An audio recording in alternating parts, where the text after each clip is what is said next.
सुनसान सड़क पर तेज रफ्तार कार चलती जा रही थी। कार में सीमा थी, जो बहुत ज्यादा परेशान और डरी हुई लग रही थी। तभी उसने देखा कि बहुत दूर पर कोई औरत खड़ी लिफ्ट मांग रही है। सीमा उसे इग्नोर करके आगे बढ़ जाना चाहती थी, पर उस औरत पर उसे तरस आ गया। लगता है कोई मुसीबत में है, क्या करूं, रुकूंगा नहीं। लेकिन जब वो औरत उसके थोड़ा पास पहुंची, उसने देखा कि वो औरत तो हूबहू उसी की तरह लग रही है। अरे, ये औरत तो बिल्कुल मेरे जैसी दिख रही है। उसे देखकर वो थोड़ा घबरा गई। उसे समझ नहीं आया कि ऐसा कैसे हो सकता है, लेकिन फिर भी सीमा ने गाड़ी को उसके पास ले जाकर रोक दिया। आप इतनी रात को सुनसान सड़क पे और अकेले, आपको जाना कहाँ है? बस मुसीबत में हूँ मैडम, यहीं आगे एक ढाबे तक जाना चाहती हूँ। कैसी मुसीबत? चलो छोड़ो, ओके आइए मैं छोड़ देती हूँ। वो औरत कार में बैठ गई और सीमा चल दी। सीमा से रहा नहीं गया और आखिर उसने कह ही दिया, एक बात पूछूं आपसे, आपको कोई एतराज तो नहीं? हाँ पूछो ना, मुझे कोई एतराज नहीं है। आप तो बिल्कुल मेरी तरह दिख रही हैं। नहीं तो, बिल्कुल नहीं। ये कहते ही उस औरत का रूप बदलना शुरू हो गया। वो खूबसूरत औरत एकदम से खतरनाक डायन में परिवर्तित हो गई। डरावना चेहरा और उस पर बड़े बड़े दांत, आंखों से निकलता हुआ खून और लंबे नाखून। उसका ये बदला रूप देखकर सीमा बहुत डर गई। उसने 100 किलोमीटर प्रति घंटा की रफ्तार से चलती हुई कार को एक पेड़ में ले जाकर मार दिया। थोड़ी दूर पर मौजूद एक ढाबे वाले ने पुलिस को इस एक्सीडेंट की खबर दी। साहब, यहाँ बहुत बुरा एक्सीडेंट हुआ है, जल्दी आ जाइए। पुलिस मौके वारदात पर पहुंच गई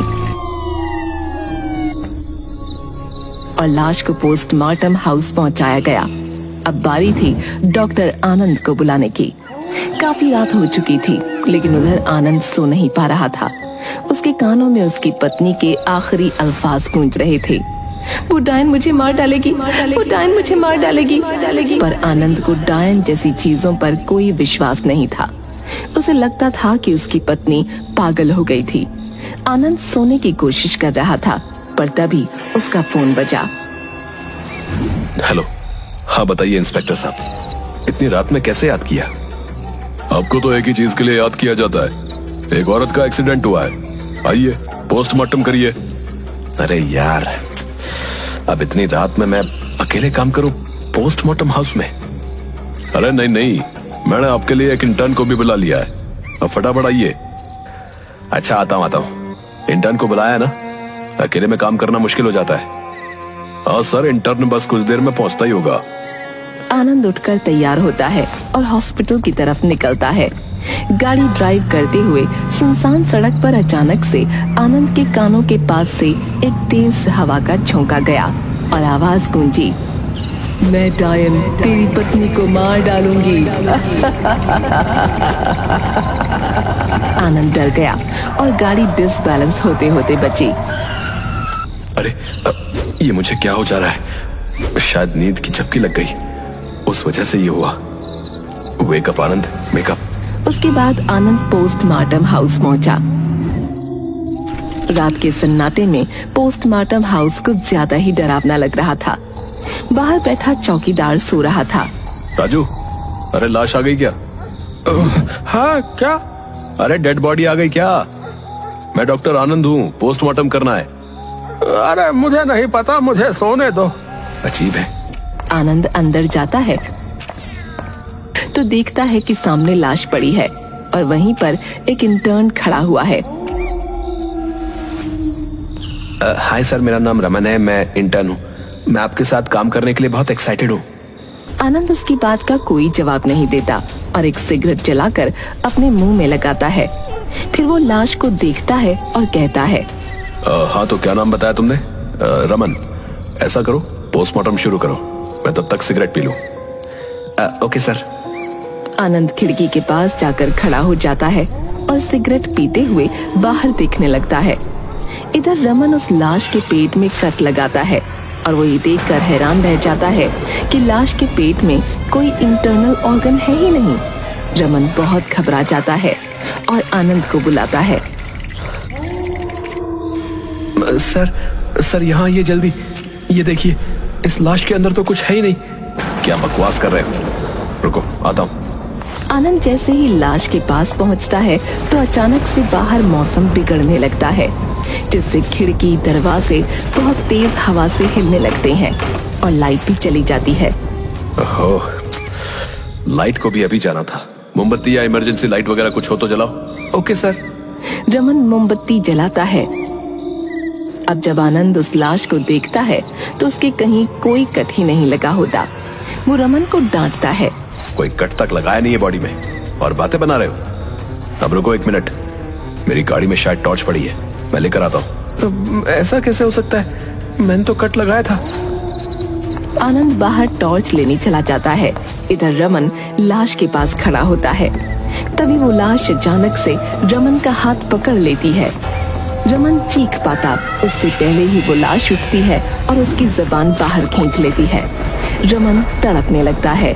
तू मेरा पोस्टमार्टम करेगा, अब तू देख, आज तेरा ही पोस्टमार्टम होगा। ये कहकर लाश रमन को छूती है और अपने वश में कर लेती है। रमन एक बुत बनकर वहीं पर खड़ा हो जाता है और लाश वापस लेट जाती है। तभी आनंद भी टॉर्च लेकर वापस आ जाता है। बहुत खराब मौसम है बाहर। ये लो, टॉर्च पकड़ो, मैं फटाफट पोस्टमार्टम करता हूँ, फिर घर चले। रमन टॉर्च पकड़ लेता है। आनंद पोस्टमार्टम करना शुरू करता है। वो जैसे जैसे उस लाश को कट लगाता है वैसे वैसे रमन के भी कट लगते जाते हैं। रमन का पूरा शरीर कट जाता है पर वो खड़ा रहता है। आनंद ये चीज नोटिस भी नहीं करता क्योंकि कमरे में अंधेरा था और उसका पूरा फोकस लाश पर था। तभी उसका फोन बजता है। हाँ इंस्पेक्टर साहब, अब क्या हुआ? अरे वो ढाबे वाले का फोन आया था। वो कह रहा है कि यहाँ पर एक और लाश पड़ी है। मैंने 2 हवलदार भेजे हैं, वो दूसरी लाश लेकर आ रहे होंगे। अरे इंस्पेक्टर साहब, आप कैसा काम करते हैं? खैर, आने दीजिए, देखते हैं। आनंद ये बात कहने के लिए जब रमन की तरफ देखता है तो उसके होश उड़ जाते हैं क्योंकि उसका पूरा शरीर कट चुका था और वो एक ज़ॉम्बी की तरह खड़ा हुआ था। ओह शिट, रमन, ये तुम्हें क्या हो गया? किसने किया ये? तूने ही तो किया है। ये क्या हो रहा है? ये लाश। आनंद बहुत डर जाता है और वो चिल्लाकर भागना शुरू कर देता है। उसकी चीख सुनकर चौकीदार भी अंदर आ जाता है, पर वो कुछ कह पाता या कर पाता उससे पहले ही लाश उसे पकड़ लेती है। अरे ये लाश कैसे उठ गई? बचाओ मुझे डॉक्टर साहब। अगला नंबर डॉक्टर साहब का ही है। वो तुझे क्या बचा पाएंगे? वो तो अपनी पत्नी को भी ना बचा पाए। इन्हें लगता था कि डायन होती ही नहीं है। इन्होंने अपनी पत्नी का विश्वास ही नहीं किया। डायन? हाँ, डायन। आनंद बाहर की तरफ भागता है, पर तभी हवलदार लाश लेकर आ जाते हैं। वो भागता हुआ जाकर उनसे टकरा जाता है और लाश स्ट्रेचर पर से जमीन पर गिर पड़ती है। आनंद ये देखकर हैरान रह जाता है कि लाश और डायन का चेहरा बिल्कुल एक जैसा है। ये दोनों एक जैसी? ये चल क्या रहा है? तुम लोग भागो यहाँ से, वरना ये डायन तुम्हें मार डालेगी।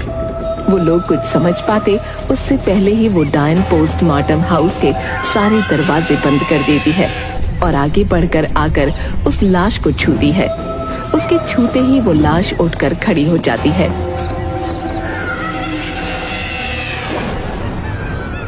अब तुम भी एक डायन हो, जाओ अपना पहला शिकार करो। मैं पहले हवलदार को खाऊंगी, दूसरे को तुम खा लो, और ये डॉक्टर को छोड़ दो। वो दोनों डायन आगे बढ़ती हैं और एक एक हवलदार को पकड़ लेती हैं। हवलदार चिल्लाते रहते हैं और वो दोनों उनके सीनों को फाड़कर उनका दिल बाहर निकालकर खा लेती हैं। आनंद को समझ नहीं आ रहा था कि उन डायनों ने उसे क्यों नहीं मारा।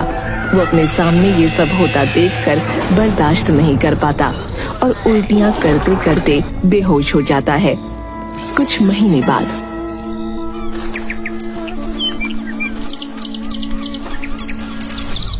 ये मरीज कुछ अजीब ही है। ये पैथोलॉजिस्ट था, पोस्टमार्टम किया करता था, पर एक रात इसने लाश को छोड़कर अपने जिंदा इंटर्न का ही पोस्टमार्टम कर दिया। और लाश लेकर आए हवलदारों का तो दिल निकाल कर खा लिया। पर इसका कहना है कि ये सब डायन ने किया है। और कोई बहाना नहीं मिला इसे, बल्कि सीसीटीवी फुटेज में साफ दिख रहा है कि सब कुछ इसने खुद किया। दरअसल इसकी पत्नी कुछ साल पहले एक एक्सीडेंट में मरी थी और उसने इससे फोन करके कहा था कि डायन मुझे मार रही है, पर इसने विश्वास नहीं किया। पर जब वो मर गई तो ये अपना मानसिक संतुलन खो बैठा। बेचारा, पता नहीं अब कभी ठीक हो पाएगा या नहीं। भाग जाओ यहाँ से, इससे पहले कि वो डायन यहाँ भी आ जाए। वो कहीं भी आ सकती है, वो तुम सबको मार डालेगी। भाग जाओ।